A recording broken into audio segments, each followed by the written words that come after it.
Hello, I'm a member of the AAA examining team, and I'm going to spend the next 5 minutes providing you with some key tips on how to approach the AAA exam. It is important that you're familiar with the knowledge and concepts learnt during your AA studies.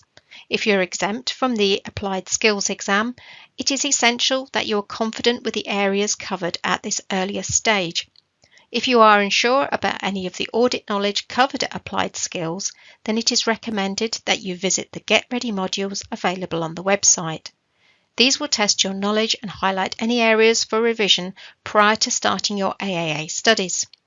Section A has one case study style 50-mark question, which will be set at the planning stage. Section B comprises two 25-mark questions, one of which will focus on Section E of the syllabus, which covers completion and reporting, but may also include other aspects of the syllabus.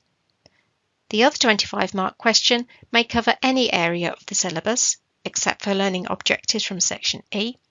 Topics which have been examined in the past include other assignments, such as forensic and due diligence questions, evaluations of the quality management of a firm or a specific engagement, and discussing the specific risks of an audit. You may also be asked about areas of the syllabus such as new auditing standards, current issues such as sustainability or automated tools and techniques. So what are our key tips for studying for your AAA exam?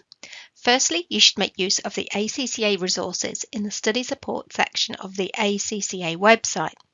In particular, there is useful guidance available in the examiner's reports and in the exam techniques section. Both of these offer guidance on areas of the exam students often struggle with.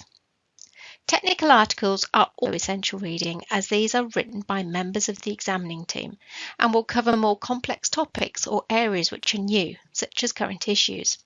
These articles also offer some guidance as to the extent of the knowledge needed, as well as how the topic may be examined. Next, you should ensure that you're studying the whole of the AAA syllabus. In particular, that you have a solid understanding of the audit standards examined at Applied Skills and developing your knowledge on the ones introduced at AAA. In particular, this includes the audit of groups, developing the theme of quality management in audit, and other types of assurance engagement.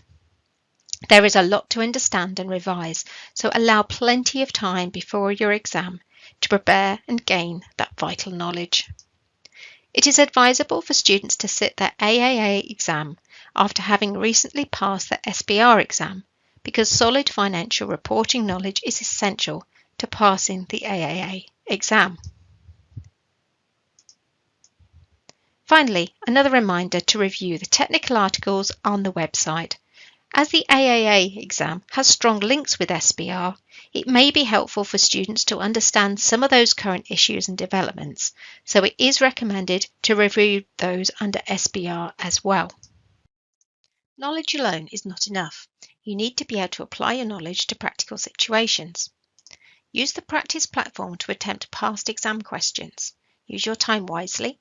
The professional skill marks, which are worth 20% of the exam, are there to give credit where answers have been planned, clearly written, show depth of knowledge, where students can demonstrate the ability to challenge, examine, and conclude wherever appropriate.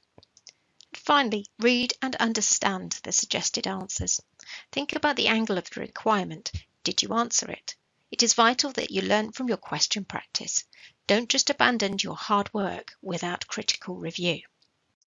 The scenarios provided in the exam will give you information about a company or group, which will enable you to construct an answer which demonstrates your knowledge of the issue, and the scenario will help you to build your answer. Information will be given for a reason. Use it. Follow any instructions provided in the requirement, especially those given by the audit engagement partner in the scenario. In Section A questions, you will be asked to calculate materiality on a given metric, such as revenue, PBT, or total assets. It is important that you calculate it on that given metric. In Section B questions, you may be given materiality, and you should use that given materiality in your response. Finally, read the requirement carefully to make sure you're answering the question correctly, and consider the verbs used in the requirement. Good luck in your AAA exam and in your future ACCA studies.